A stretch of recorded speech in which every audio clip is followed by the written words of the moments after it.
A graça e a paz de Cristo Jesus, Pastor Edmário mais uma vez, continuando nossas reflexões, nossas meditações na Epístola aos Gálatas durante este período, que é o mês da Reforma Protestante.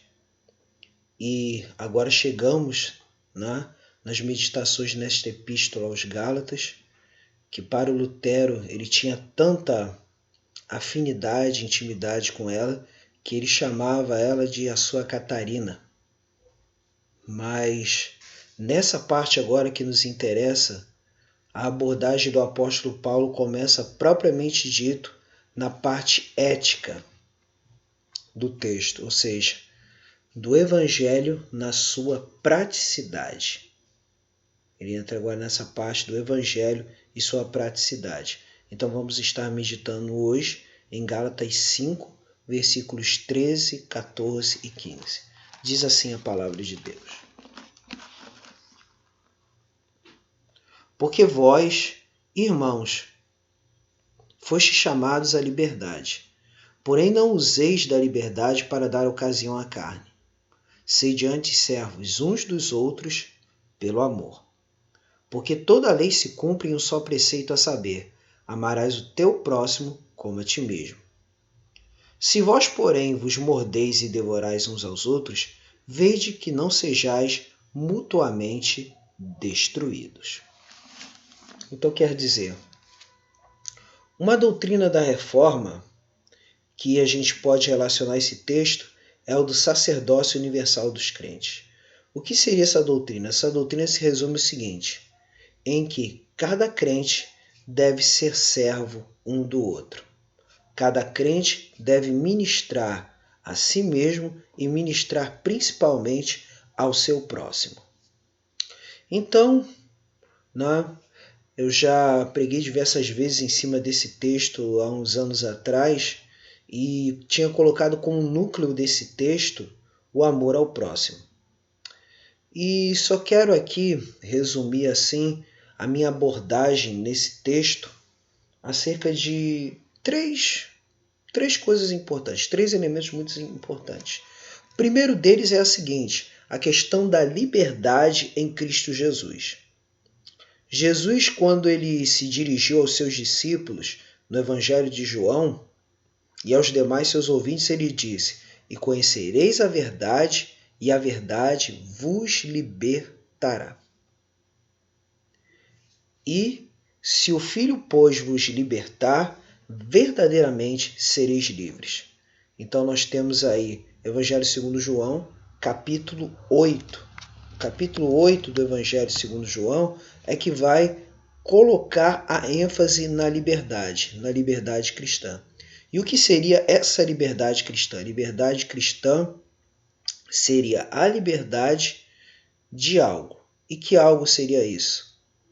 O poder do pecado.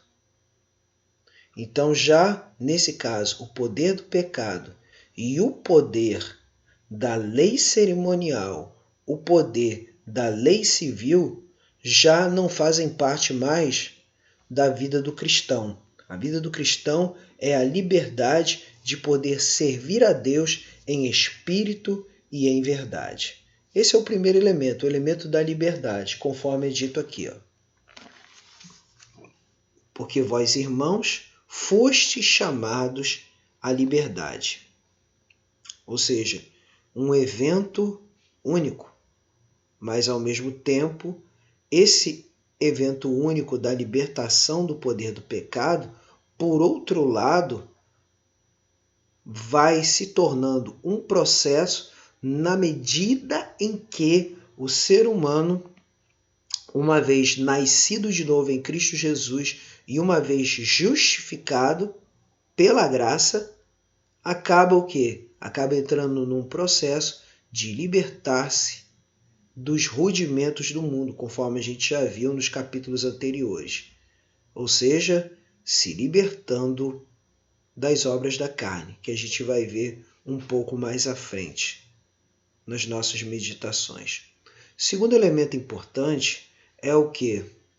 É nada mais, nada menos do que reconhecer que todo o cumprimento da lei de Deus e principalmente dos mandamentos que Cristo nos deixou é o quê? O amor ao próximo, não é? Porque o primeiro mandamento é: ama o Senhor teu Deus de todo o teu coração, de toda a tua força, de todo o teu entendimento.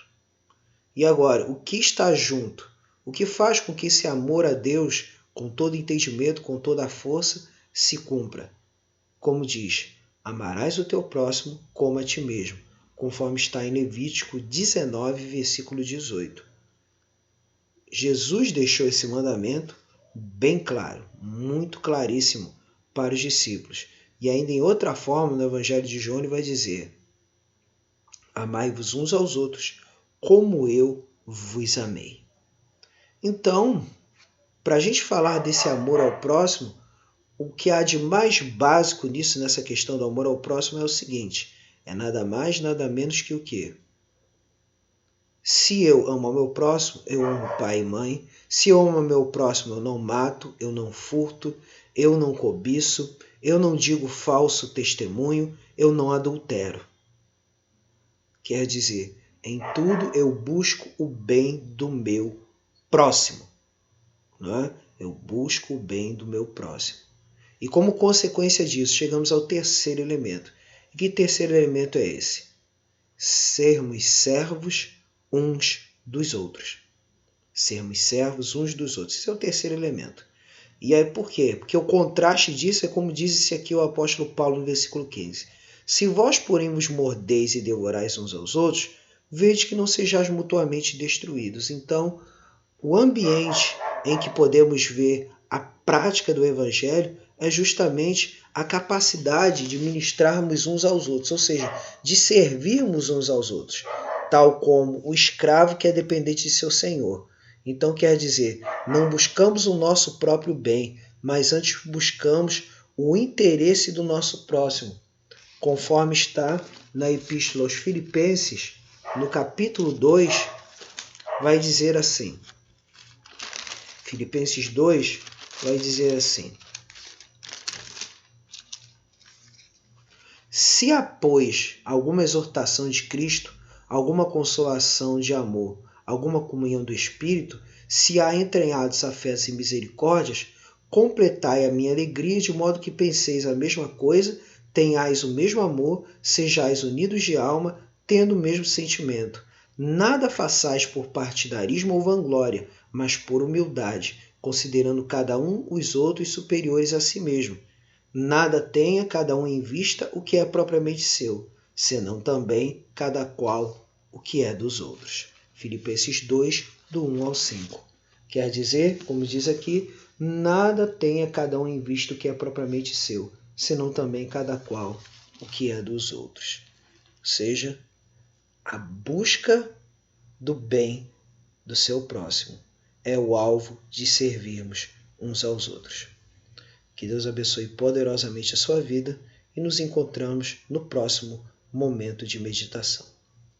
Deus abençoe.